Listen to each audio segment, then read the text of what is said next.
Вторая часть нашего репортажа посвящена Нижегородскому памятнику природы Стригинскому бору. Грустная история соснового бора. На территории Автозаводского района города Нижнего Новгорода находится былая гордость автозаводцев Стригинский бор. Его площадь 179 гектаров. С севера к бору примыкает поселок Стригино. С юга он граничит с рекой Окой. Мы расспросили сторожилов поселка Стригино, что помнят они об истории бора. Оказалось, что дивный лес, который является памятником природы первого эстетического класса, это лишь отчасти остатки дикорастущего лесного массива. В начале далеких 30-х годов прошлого века, когда строился первый отечественный автогигант, теперь это Горьковский автомобильный завод, значительная часть современного бора была высажена нашими бабушками и дедами, настоящими героями труда. В выходные дни люди ехали в кузовах грузовиков на Болотину, чтобы засеять ее рядами юных сосенок.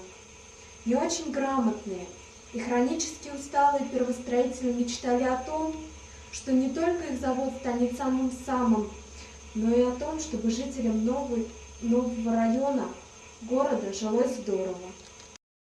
Шли годы. Бор становился все более популярным местом отдыха. Он манил автозаводцев круглый год.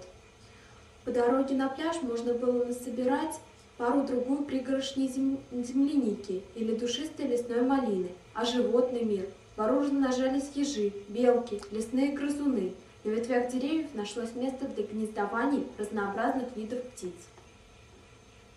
Жители поселка долго боролись за официальное признание Стригинскому бору статуса особо охраняемой зоны. Решением Горьковского облисполкома 1965 года паспорт и охранные обязательства были оформлены. Теперь настала наша очередь нести ответственность за дорогой подарок, оставленный нам строителями газа. К сожалению, приходится признать, что мы неблагодарные потомки. С течением времени разросшийся, возмужавший бор стал все более страдать от рук человека. Монбланы мусора, пластиковые бутылки, грязная одноразовая посуда, стекла, обрывки, объедки, окурки. Как по проспекту стоят туда-сюда бесконечным потоком автомобилей. Шум, гарь, выхлопы. На дорогах бензиновые масляные кляксы. На полянах грохочет во всю мощь динамиков блатной шансон. Стелется едкий дым от многочисленных шашлычных костров. Причем на дрова для них культурно отдыхающие граждане, не дрогнувшие рукой, легко и весело рубят, спиливают любую приглянувшуюся сосну. Вон их сколько, жалко что ли? Дикость и варварство. Остается лишь горько порадоваться, что не осталось в живых тех давних юношей и девушек, что позаботились о нас, сотворив оазис, равного которому нет в нашем мегаполисе, что не могут они увидеть этого бездумно хамского, бессовестно разнузданного, губительного для природы отдыха горожан. Что оставим внукам мы? Возможно, стоит над этим задуматься.